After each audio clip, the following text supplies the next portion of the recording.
all mitzvahs that a woman's obligated in, right? Which includes. So if you'd ask a woman if she's Jewish, I think she would say yes. She'd probably tell you a few other things too for asking the question. But so avadim are more or less the same way. They also have to keep most of those mitzvahs. We have, where we live, they have the people. They say, well, someone went and told the people that they can't make hot meals for us on Shabbos, so they make cold meals. Okay, they make cold meals, but they turn on lights, but they put on the television. They do all the other lifestyles for Shabbos, except they won't cook a meal. Oh my gosh! Okay, so that's a different thing. Those are non-Jews who are not in any way Jewish. Here we talk about an Eved who actually has converted. An Eved converts. As a matter of fact, just as a side point, the Gemara says that an Eved can cheat. If an Eved is knowledgeable enough, he can cheat the system. When he goes in there and he goes into the mikvah, so he's supposed to undergo a gerus, a conversion, for the sake of being a slave. But if he knows what he's doing and he breaks free physically from his master, he can jump in there himself and do a conversion to be a regular full-fledged Jew, at which point he can't be a slave anymore. Right. It also means a full-fledged Jew. Wow. But if he doesn't want to be a slave and he knows the rule, he can actually cheat the whole system, and you kind of lost your money. So the Gemara says that some of the Amoram, some of the rabbis, times of the Gemara, were make sure to hold on to their slaves very, very tight when they went to the mikvah with them, so they wouldn't try and play that shtick, so they wouldn't break free and do things their own way. Because as long as he's holding him, he can't do that. He would have to appear physically free to do this. If someone's holding on to him, he can't claim that he's converting to be a free man. So they would hold on very tight. I guess they learned a lesson after a few runaway slaves. But anyway, there's a big emphasis here that slaves should rest on Shabbos, and the animals. And the pasuk goes on and it says Tesvav v'zacharta, and you shall remember ki eved hayisa be'eretz Mitzrayim, that you yourself were a slave in Mitzrayim. V'yotziacha Hashem alekecha misham, and Hashem your God brought you out of there. B'yad chazak v'torah with a strong hand and an outstretched arm. Okay, and therefore tzivcha Hashem alekecha l'asar yom Shabbos. Therefore Hashem your God commanded you to observe the day of Shabbos. So there's a big emphasis on that the slave should rest, and therefore you should remember that you were a slave in Mitzrayim. This is very different than the first set of Aseres HaDibros. Right. So let's talk about a couple things. Let's talk about the smaller things first. So first of all, the fact there's an emphasis on animals here. It talks about oxen and donkeys. So why did it do that? So the Ramban says that the one explanation is because it's tilling. What do you usually use an ox or a donkey for? Plowing, right? Plowing, Yeah, they're used for working. Because these people were going to be going into Eretz Yisrael.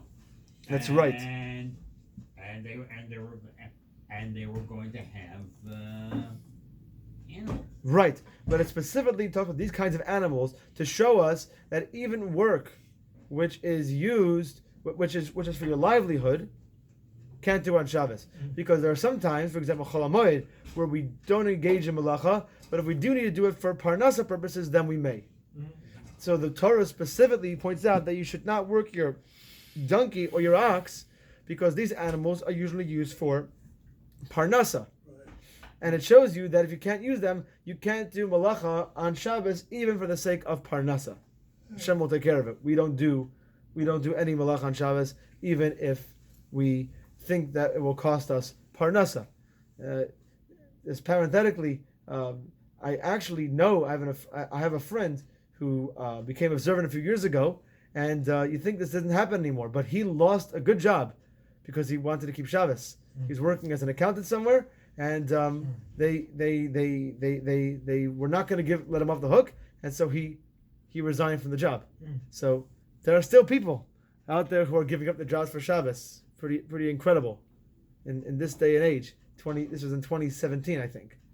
So my understanding though is that if you have cows or goats, you're actually supposed to milk them. So that's for a different reason. That is in order they don't suffer. And actually, normally we don't really use the milk after that. Okay. Otherwise, it will become a joke. You'll be milking them to alleviate their pain, and you'd be secretly, Okay. make the whole business. So it's only for that purpose. Correct. Yeah, that is true. There was a case that I read of. There was a woman who was a broadcaster. She was a broadcaster the weather and she was making seven-figure income, and she became from, and she decided that she couldn't be on the news with her hair uncovered. Right. So she put on a wig, and they fired her. Huh. Really? So They- she they lost fired her her for putting on a seven-figure wig? income Oh my gosh. because she wanted to become from. That is something. Hmm. Okay, that's pretty incredible. Okay, so now to focus on another detail here. Why the emphasis on the slaves? So there are several perushim that I saw on this, but we don't have time for all of them. So we'll just discuss one or maybe two. The Ramban and the Rambam, the Ramban's a little different, but the basic idea is they say that there are two different aspects of Shabbos. There's an aspect of Shabbos which is to commemorate Maaseh Bereshis, the creation of the world, and that's more, if you noticed, that's more emphasized here or there in Yisro. Where is that more emphasized? The creation of the world. Where do you see more of that? Here or back there? In Israel, it says he sheshes yamim asal Hashem et Hashemayim. That's right. The emphasis on creation of the world is more there. Here, there's no direct reference to it at all. No direct reference to the fact that Shabbos has anything to do with creation of the world. You mean in Israel? Again, You mean in Israel? in Israel. Israel, the part of the. Oh, yes. So here in Parshas V'eschanan, Yeah. there's really no No emphasis. There's In no- Yitro, yes. right. Yitro, In yes. Yisro, there's a lot of on creation. It talks about the fact that Shabbos is because Hashem created the world in 6 days, rested on the seventh. But here, They're doing this Canaan, not in Israel. right, I'm showing how how they look different. Yeah. But here in Parshas V'eschanan, the Torah doesn't even talk about it. Why not? Why not? Because it's coming to tell us about a different part of Shabbos.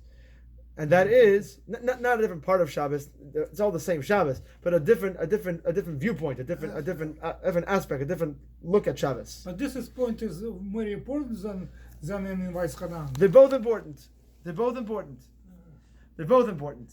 But it's not that mentioned about the creation. Because it of the already world. mentioned it there, and it's assuming that. But have to be mentioned in this part, and not in Israel. What is it mentioned here? Because Israel was a goy. So it wasn't mentioned to Yisro. In Parshas Yisro, the 10 Commandments were given to the Jewish people at Har Sinai. Here, Moshe repeats them 40 years later, but it wasn't told to Yisro. That's just the name of the parsha. I see. I'm just using that as the name of the parsha. Yes, good point. Yeah, I'm not saying it was given to Yisro. Correct. But I'm just using it as the name for the parsha. Good point. Thank you for pointing that out. So here, though, it emphasizes Mitzrayim, the Exodus, the leaving, the Yetzias Mitzrayim, and the Ramban explains, really puts the two together. He says that they both complement each other. Both of them help. Each one helps out the other, because Shabbos, the fact that Hashem created the world, shows. Well, Shabbos is supposed to remind us that Hashem created the world. Yeah. Okay. There's another aspect, which is that Hashem continues to run the world. Right? There are people out there who believe that God created the world, but he turned his back. Rest. Right? But Yetzias Mitzrayim shows that Hashem didn't just create the world, he manages it. He didn't give up on it. He runs it, he micromanages it when he needs to. Right? He actually always micromanages it, but he doesn't always show us that he's doing it. There he showed us. He was involved with individual people. Right? There was a competition, if you will, between Paro, king of Mitzrayim, and God. Right? Now, obviously, it wasn't much of a competition, but Hashem took an interest in what Paro was doing. He didn't just, who cares? So Yetzias Mitzrayim shows us that, and the second part of right, and each one helps the other.